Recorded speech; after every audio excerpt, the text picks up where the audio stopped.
तो भाई अब तक जितना हमने सीखा, टाइम आ चुका है उससे रिलेटेड प्रैक्टिस करने का। तो क्वेश्चन को ध्यान से देखेंगे, जल्दी में नहीं सॉल्व करेंगे। ट्राई करना कि पहले वन गो में आप ही सॉल्व कीजिए, उसके बाद इस वीडियो को या उसका सॉल्यूशन हम देख सकते हैं। तो शुरू करते हैं। पहला क्वेश्चन गिवन है कि विच of the following alphabet is ninth from the right hand in the English alphabet. देखो बहुत ही इजी लेवल का क्वेश्चन है, वैसे ये एग्जाम में आता नहीं है, बट एक ग्रिप बनाने के लिए ये सिंपल लेवल वाले क्वेश्चन मैंने आपको यहाँ पर दिए हैं। कहता है ऐसा कौन सा अक्षर है इंग्लिश अल्फाबेट अंग्रेजी वर्णमाला में जो दाईं ओर से काउंट करने पे नाइन्थ प्लेस पे है। तो वही बात आती है कि हमें हर लेटर का जो प्लेस है वो कहाँ से याद है, लेफ्ट से, बाईं ओर से। ए की प्लेस वैल्यू 1, बी 2, सी 3, इस तरह से। बट पूछा क्या गया है, राइट से। तो कोई भी लेटर जब हमें राइट से गिवन हो उसे लेफ्ट से निकालना हो। क्यों लेफ्ट से निकालना है, क्योंकि प्लेस वैल्यूज ही लेफ्ट से याद है। तो डायरेक्टली उसके लिए फॉर्मूला क्या था हमारे पास, total is equal to left plus right minus 1। यहाँ पर टोटल की वैल्यू 26 हो गई, लेफ्ट से निकालना है, राइट 9 गिवन है, -1, यही किया था। बट हमें ये टास्क नहीं करना। इससे रिलेटेड हमने एक ट्रिक सीखी थी कि हमें सम जो है वो टोटल से एक ज़्यादा बनाना है जब ये -1 यहाँ पर आके शिफ्ट होगा। तो टोटल होते हैं हमारे पास 26, तो सम कितना बनेगा 27। तो 9 में ऐसा क्या जोड़ें कि सम 27 बने, तो 9 में जोड़ेंगे 18। तो जो 9th राइट पे होगा वो 18th लेफ्ट पे भी होगा, और 18th लेफ्ट से हमें क्लियर हुआ कि कौन सा लेटर अवेलेबल है, आर। तो आंसर आ गया option number A. Which of the following alphabet is 15th from the right hand in the English alphabet. वही सेम चीज कि अगर हमें बताना है कि दाईं ओर से 15वें प्लेस पे कौन सा अक्षर अवेलेबल है, अप्रोच वह रहेगी कि सम टोटल से एक ज्यादा। मैं बार बार उसी चीज की आपको प्रैक्टिस करवा रहा हूं। ऐसा नहीं बोलना कि सम 27 बनाना है, सम जो है वो टोटल से एक ज्यादा बनाना है। तो टोटल कितने हैं 26, एक ज्यादा मतलब सम कितना बनाना है 27। तो 15 में क्या जोड़ें, तो 15 में जोड़ेंगे हम 12 को। तो जो दाईं ओर से 15वें प्लेस पे है वो बाईं ओर से 12वें प्लेस पे होगा। अब हमें पता चला कि 12th from the left hand कौन सा लेटर अवेलेबल होता है, एल। यहां पर आंसर क्या आया, option number C. So simple question. Alphabetical series में which of the following is opposite letter of E. E के विपरीत में कौन सा अक्षर आता है। तो अपोजिट लेटर की डेफिनेशन क्या थी कि कोई भी अक्षर अगर किसी दूसरे अक्षर का विपरीत है तो उसके लिए कंडीशन क्या है कि दोनों लेटर्स या अक्षरों की जो प्लेस वैल्यू का सम है या योग या जोड़ जो है वो 27 के बराबर होना चाहिए। तो 27 के बराबर होना चाहिए, तो इसके लिए हमें ई की पोजीशन पता होनी चाहिए। तो ई का प्लेस क्या होता है 5। यहां डायरेक्शन मैटर नहीं करेगी, कंसेप्ट लेक्चर में ही बताया था। ई का प्लेस हो गया 5, तो 5 में क्या ऐड करें कि सम 27 बने, 22 ऐड करेंगे। और 22वें प्लेस पे कौन सा लेटर है, वी। आंसर आ गया option number B. Alphabetical series में कौन सा लेटर जो है या अक्षर जो है वो टी के विपरीत है। अब टी का विपरीत बताना है तो वही बात आती है, टी का प्लेस वैल्यू क्या है 20। इसका विपरीत बनाने के लिए ऐसा अक्षर देखना होगा जिसकी प्लेस वैल्यू 20 में जोड़ने पे सम 27 बना दे, ऑपोजिट लेटर का रूल। तो 20 में 7 जोड़ेंगे तभी सम 27 बनेगा। और 7th प्लेस पे कौन सा लेटर अवेलेबल होता है, जी। तो आंसर आ गया option number C. Which letter would be opposite to the letter which is 8th from the right hand in the English alphabet. तो इस क्वेश्चन को हम ध्यान से गो थ्रू करेंगे, क्योंकि इनडायरेक्टली बोला गया है कि दाईं ओर से जो 8वें प्लेस पे बैठा हुआ अक्षर है उसका विपरीत बताना है। तो देखो दाईं ओर से 8वें प्लेस पे कौन सा अक्षर है हमें नहीं पता अभी के लिए। तो उस 8th from the right hand पे जो भी अक्षर अवेलेबल है हम सबसे पहले उसे लेफ्ट में कन्वर्ट करेंगे, क्योंकि जितने भी अक्षर हमें अवेलेबल होते हैं ये ध्यान में हैं, सभी की प्लेस वैल्यू लेफ्ट से याद है। तो जो 8th from the right hand है सम 27 बनाएंगे लेफ्ट में कन्वर्ट करने के लिए, तो वो 19th लेफ्ट पे भी होगा। और 19th लेफ्ट का लेटर कौन है, एस। तो 19 में 8 जोड़ेंगे तभी 27 आएगा। आप यहां से भी डायरेक्टली पिक कर सकते हो। अगर एस 19 है, अपोजिट लेटर की कंडीशन सम 27 होना चाहिए, तो 19 में हम 8 ऐड करेंगे और 8वें प्लेस का अक्षर कौन सा है, एच। तो आंसर आ गया यहां पर none of these. None of these का मतलब कि हमारे पास आंसर तो आया बट वो किसी भी ऑप्शन में अवेलेबल नहीं था। Okay, which letter would be opposite to the letter which is 12th from the right hand. तो वही बात आती है जो अक्षर दाईं ओर से 12वें प्लेस पे बैठा है। तो हम सबसे पहले देखते हैं कि दाईं ओर से 12वें प्लेस पे कौन सा अक्षर आता है, लेफ्ट में कन्वर्ट करेंगे। तो जो दाईं ओर से 12वें प्लेस पे है वो बाईं ओर से 15वें प्लेस पे आएगा। तो 15th लेफ्ट का लेटर कौन हुआ, ओ। अब 15 में 12 जोड़ेंगे, डायरेक्शन को हाइड कर दो, 15 में 12 जोड़ेंगे, 15 में 12 जोड़ेंगे तभी 27 बनेगा। तो आपको आंसर पता चल ही चुका होगा कि 12वें प्लेस पे कौन सा लेटर अवेलेबल होता है फिर, ठीक है। तो 15 में 12 जोड़ा अपोजिट लेटर के लिए। ये रूल नंबर 1 है हमारा, जब पोजीशन लेफ्ट या राइट से निकालते हैं। ये सम 27 बना रहे हैं अपोजिट लेटर के लिए, तो कौन सा अक्षर आएगा? एल। आंसर आ गया ऑप्शन नंबर ए। ठीक है, देखो वो सिंपल से क्वेश्चन है, ये वैसे एग्जाम में आपको रेयर ही पूछे जाएंगे, बट इनका बहुत ज्यादा रोल प्ले होगा आगे आने वाले चैप्टर्स में। तभी हम इन बेसिक चीजों को स्ट्रॉन्ग कर रहे हैं ताकि आगे चैप्टर्स में आपको कोई भी दिक्कत ना हो। Okay, in the alphabetical series which letter is midway between B and X? तो बी और एक्स के एग्जैक्टली मिडल में कौन सा अक्षर आता है? बिल्कुल मध्य में। तो हम उसी सीक्वेंस में क्वेश्चन अटेम्प्ट कर रहे हैं इस एक्सरसाइज के अंदर, उन्हीं की प्रैक्टिस करेंगे जिस सीक्वेंस में हमने रूल्स को फिगर आउट किया है। जैसे जैसे चीजें सीखी हैं वैसे वैसे ही फ्लो में चलेंगे। तो बी की पोजीशन क्या होगी? 2, कहां से? लेफ्ट। इसमें डायरेक्शन मैटर करेंगी। एक्स की पोजीशन क्या है? 24, कहां से? बाईं ओर से। तो मिडल वैल्यू निकालने का रूल क्या कहता है कि डायरेक्शन का सेम होना जरूरी है। तो दोनों की डायरेक्शन सेम है, तो दोनों का जोड़ डिवाइडेड बाय 2। 24 प्लस 2 कितना हो गया? 26/2। कहां से? लेफ्ट से, क्योंकि लेफ्ट लेफ्ट ऐड हो गए, आंसर भी किस में देगा? लेफ्ट में। और आपको हर लेटर का प्लेस भी कहां से याद है? लेफ्ट से। तो 13th from the left and कौन सा लेटर अवेलेबल होता है हमारे पास? एम। तो बी और एक्स के एग्जैक्टली मिडल में एम एग्जिस्ट करता है। फिर से हमें मिडल का लेटर बताना है किस किस के बीच में? जी और वाई के बीच में। तो अगेन वही बात आती है, जी की पोजीशन वैल्यू क्या हो गई? बाईं ओर से काउंट करने पे 7th। वाई का प्लेस कितना होगा? बाईं ओर से काउंट करने पे 25। ये भी लेफ्ट है, ये भी लेफ्ट है, दोनों को ऐड डिवाइडेड बाय 2। 25 और 7 32। 32 का आधा कितना हो गया? 16। तो 16th from the left letter कौन सा आएगा? बी। आंसर क्या आ गया? Option number C. Alphabetical series में अभी से ध्यान से समझना, which letter is midway between 5th from the left hand and 17th from the left hand? बातें वही हैं, यहां पर जो है डायरेक्टली हमें क्या गिवन थे? लेटर्स अवेलेबल थे। अब यहां पर प्लेस वैल्यूज का रेफरेंस आ रहा है। ऐसा अक्षर जो बाईं ओर से काउंट करने पे 5वें प्लेस पे है और जो बाईं ओर से काउंट करने पे 17वें प्लेस पे है, इन दोनों के मध्य में एग्जैक्टली मिडल में कौन सा लेटर आएगा? तो कोई घबराने वाली बात नहीं है, डायरेक्शन लेफ्ट से ही गिवन है। 17 और 5 22 का आधा कितना हो गया? 11। तो 11th फ्रॉम द लेफ्ट, यहां पर 11वें प्लेस पे कौन सा लेटर एग्जिस्ट करता है? के लेटर एग्जिस्ट करेगा। बहुत ही सिंपल क्वेश्चन। चलिए जी, इस बार फिर से हमें मिडवे बताना है, एग्जैक्टली मिडल का लेटर किस किस के बीच में? 3rd from the left and 6th from the right. अब देखिए इस बार हमें एक अक्षर बाईं ओर से गिवन है और दूसरा अक्षर दाईं ओर से गिवन है। तो 3rd फ्रॉम द लेफ्ट जो बाईं ओर से तीसरे प्लेस पे है, 6th फ्रॉम द राइट और जो दाईं ओर से छठे प्लेस पे आ रहा है, इन दोनों के एग्जैक्टली मिडल का लेटर बताना है हमें कौन सा होगा। तो मिडल वैल्यू के लिए हमने एक रूल सीखा था कि जब भी हम किसी भी या किन्हीं भी दो लेटर्स के बिल्कुल एग्जैक्टली मिडल में कौन सा लेटर आता है ये फाइंड आउट करने जा रहे हैं, तो कंडीशन क्या थी? मेजर पार्ट क्या था? दोनों की डायरेक्शन सेम होनी चाहिए। अगर डायरेक्शन सेम नहीं है तो डायरेक्शन सेम करनी होगी। ओके, तो क्या चीज सीखी थी हमने? तो किसी ना किसी एक को दूसरे में कन्वर्ट करना होगा, या तो लेफ्ट राइट में कन्वर्ट होगा या राइट लेफ्ट में।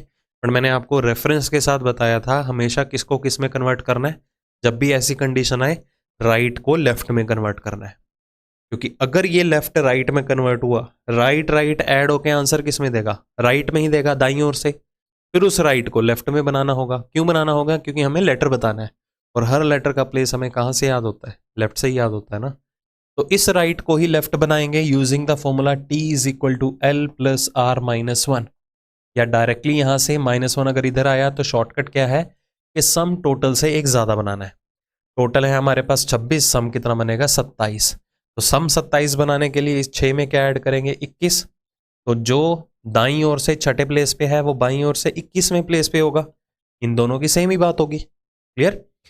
थर्ड लेवल बिल्कुल बेसिक सारी चीजें हैं जो हमने इनिशियली सीख रखी हैं, ठीक है, उन्हीं की ही मॉडिफिकेशन में आगे क्वेश्चंस बनते हैं।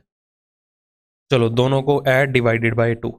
21 और 3 24, 24 का आधा कितना हो गया? 12। 12 कहां से? बाईं ओर से। और 12th लेफ्ट का लेटर क्या है? एल। आंसर आ गया option number B. Again midway निकालना है, जो अक्षर दाईं ओर से 9वें प्लेस पे है और दाईं ओर से 21वें प्लेस पे है। दाईं ओर से 9वां और दाईं ओर से 21वां। तो मिडल वैल्यू की कंडीशन, डायरेक्शन सेम है, तो हम यहीं पर ही इन दोनों को ऐड करके डिवाइडेड बाय 2 कर देंगे। ऐड डिवाइडेड बाय 2, 21 और कितना हो गया? 30। 30 का आधा कितना हो गया? 15। जब लेफ्ट लेफ्ट ऐड होके आंसर लेफ्ट में देगा, तो राइट राइट ऐड होके आंसर किस में देगा? राइट में देगा। तो बात वही आती है।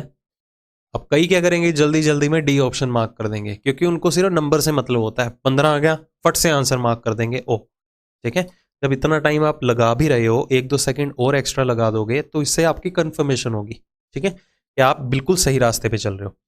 तो मतलब कि हमें लेटर याद है लेफ्ट से, तो इस राइट को लेफ्ट बनाने के लिए सम कितना बनाना होगा? 27, टोटल से एक ज्यादा। तो 15 में 12 ऐड करेंगे। आई थिंक इतना तो फ्लो बन चुका होगा कि हम ये कन्वर्जन्स क्यों कर रहे हैं, क्योंकि हमें हर लेटर का प्लेस कहाँ से याद होता है? लेफ्ट से। और 12th लेफ्ट का लेटर क्या है?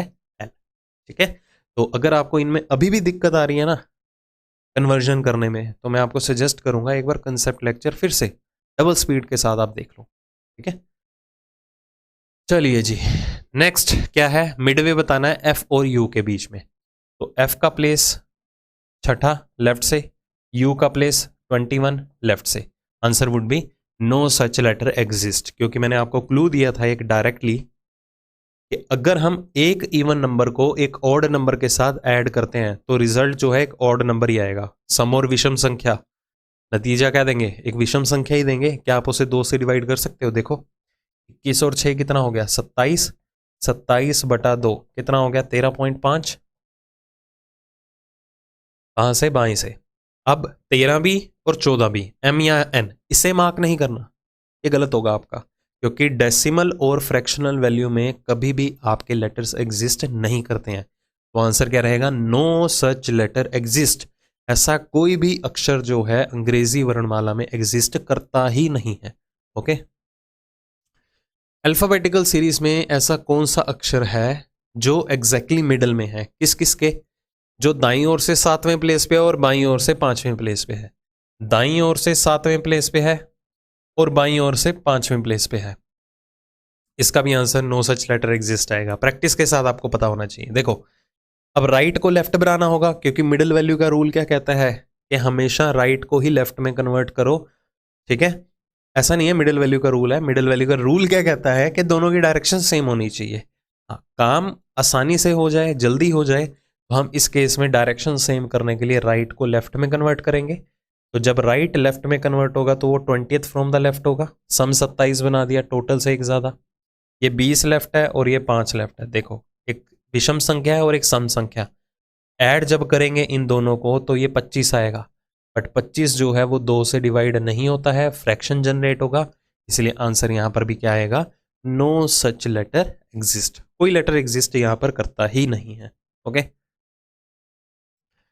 वर्णमाला श्रृंखला में which letter is midway between the letter which is second to the left of G and the letter which is fifth to the right of T. देखो बढ़ रहा है ना धीरे धीरे लेवल। तो एक फ्लो में हम चीजों को सॉल्व कर रहे हैं, तो आगे आके आपको कोई भी दिक्कत नहीं होगी। देखो, ऐसा कौन सा अक्षर है, पहले हम देखेंगे, जो जी के सेकंड टू द लेफ्ट है, बाईं और दूसरे स्थान पे। जी का सेकंड लेफ्ट देखते हैं, तो जी का प्लेस वैल्यू कितना होता है? 7। इसका सेकंड लेफ्ट, पहले फर्स्ट लेफ्ट देखेंगे। ये देखो, हमारे पास जो सीक्वेंस है इस तरह से है, इस तरह से होता है ना। ये होगा हर लेटर का राइट, यहां पर होगा हर लेटर का लेफ्ट। ठीक है, दायां और बायां सेम होगा जैसे आपका राइट लेफ्ट है। ओके, तो ये डी का सेकंड लेफ्ट देखो कौन है, तो जी का सेकंड लेफ्ट कौन है? ये हुआ जी का बाईं और पहला लेटर, फिर ये जी का बाईं और दूसरा अक्षर कौन सा है? ई। तो जी के बाईं और दूसरे स्थान पे कौन सा अक्षर अवेलेबल है? ई। ये तो हमने देख लिया एक तो, ठीक है, जो यहां पर बैठा मिलेगा वो कौन है? ई। और दूसरा अक्षर कौन सा बोला गया है? Which is fifth to the right of T. T का फिफ्थ राइट, दाईं और 5वां अक्षर। तो टी के बाद अक्षर कौन कौन से आते हैं? T, U, V, W, X, Y and Z. तो टी के दाईं और 5वां अक्षर देखो, 1 2 3 4 5। तो किसकी बात हो रही है यहाँ पर? वाई की। तो इन शॉर्ट हमें ई और वाई के बिल्कुल सेंटर में या मिडल में लेटर पूछा गया कौन सा आएगा। तो ई का प्लेस हो गया बाईं ओर से 5वां, वाई का प्लेस हो गया बाईं ओर से 25वां, बस कर दो खत्म बात। तो 25 और 5 कितने हो गए 30/2, कितना आ गया 15 बाईं ओर से, और बाईं ओर से 15वें प्लेस का लेटर कौन सा है, लेटर ओ। तो आंसर आया ऑप्शन नंबर डी। अब देखिए, when all the letters in the word brighter arranged alphabetically from left to right, then which letter would be fifth from the right hand? तो हमें ये बोला गया है कि अगर हम ब्राइटर वर्ड के सभी अक्षरों को अल्फाबेटिकली अरेंज करते हैं, कहां से कहां तक, बाएं से दाएं, लेफ्ट टू राइट, ठीक है। तो हमें बताना है जो न्यू अरेंजमेंट बनेगी उसमें दाईं ओर से 5वां अक्षर कौन सा है, दाईं ओर से 5वां अक्षर हमें बताना है कौन सा है, ठीक है। तो पहले लेंथी मेथड से करते हैं, फिर इसको अटेम्प्ट करने की अप्रोच बताऊंगा, सुनो ध्यान से। तो करने का तरीका मैंने क्या बताया था कि हमेशा इन्हें सबसे पहले पोजीशन वैल्यू में कन्वर्ट करो, कभी भी लेटर्स को आपस में कंपेयर मत करो, ठीक है। वैसे आपको बोल बोल के करना है। तो चलो इन सभी लेटर्स को हम अल्फाबेटिकली अरेंज करते हैं। जो नंबर सबसे छोटा है सबसे पहले आएगा, मतलब सबसे पहले कौन आ जाएगा यहाँ पर बी। 2 से बड़ा कौन है 5, मतलब कि लेटर ई। 5 से बड़ा कौन है 7 8 9, देखो तीनों इकट्ठे उठा लेते हैं, GHI, GHI, ओके।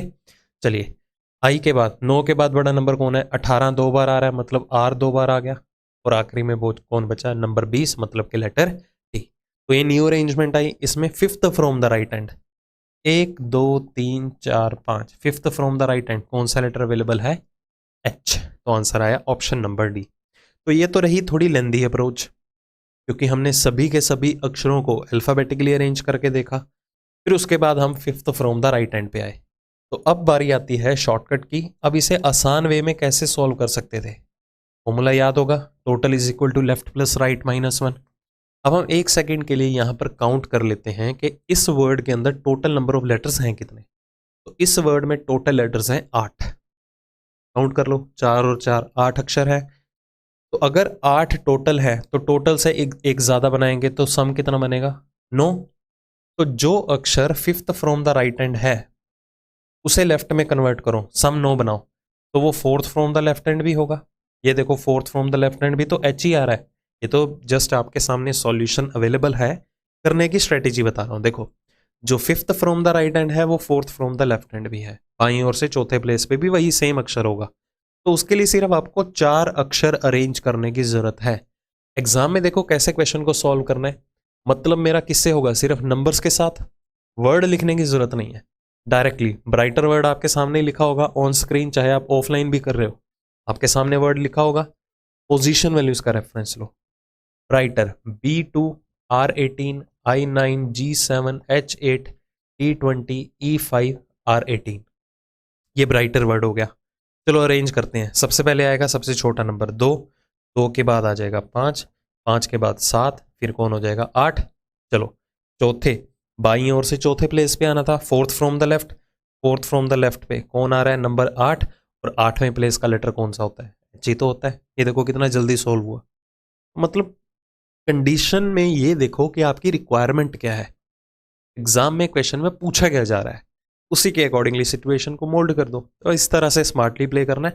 देखो आप अभी ये चीज़ें सीख रहे हो तो आसान लग रही हैं, इन्हें एक एक करके इम्प्लीमेंट भी करना है, क्योंकि जब तक आप खुद से इम्प्लीमेंट नहीं करोगे तब तक एग्जाम में कभी मत एक्सपेक्ट करना कि आप इस आसान तरीके से क्वेश्चन को सॉल्व कर सकते हो। ओके, नेक्स्ट अगेन क्या बोला गया है, केयर टेकर वर्ड में अगर सभी अक्षरों को बाएं से दाएं अरेंज कर देते हैं अल्फाबेटिकली, तो ऐसा कौन सा अक्षर होगा जो third to the right of होगा, इसके जो अक्षर मिडल में है, जो बिल्कुल मध्य में है। देखो एक अप्रोच बताता हूं, इसे भी आसानी से ही सॉल्व करेंगे। अगर सपोज मुझे यहां पर केयर टेकर वर्ड में, अभी हम इसे अरेंज नहीं करेंगे, कंडीशन में देखते हैं कि निकालने क्या जा रहे हैं। पूरे वर्ड के अंदर जो बिल्कुल सेंटर में मिडल में बैठा हुआ अक्षर है वो कौन सा है, टी। अब इस टी का दाईं और तीसरा लेटर कौन सा है, दाईं ओर बढ़ते हैं तीसरे स्थान पे, 1 2 3, मतलब हम यहां पर आ रहे हैं। ये देखो इसकी बात हो रही है, जो अक्षर बिल्कुल सेंटर में है उसके दाईं और तीसरे स्थान पे ये वाला अक्षर आएगा जो इस प्लेस पे बैठा होगा। तो हम इसे दाईं ओर से देखें तो ये कौन से प्लेस पे है, दूसरे प्लेस पे, ये नहीं आ रहा। मतलब इसका जो मीनिंग है, third to the right of which is in the middle, जो बिल्कुल मध्य में है उसके दाईं ओर तीसरा अक्षर निकालो, जो ये पूछा जा रहा है ना।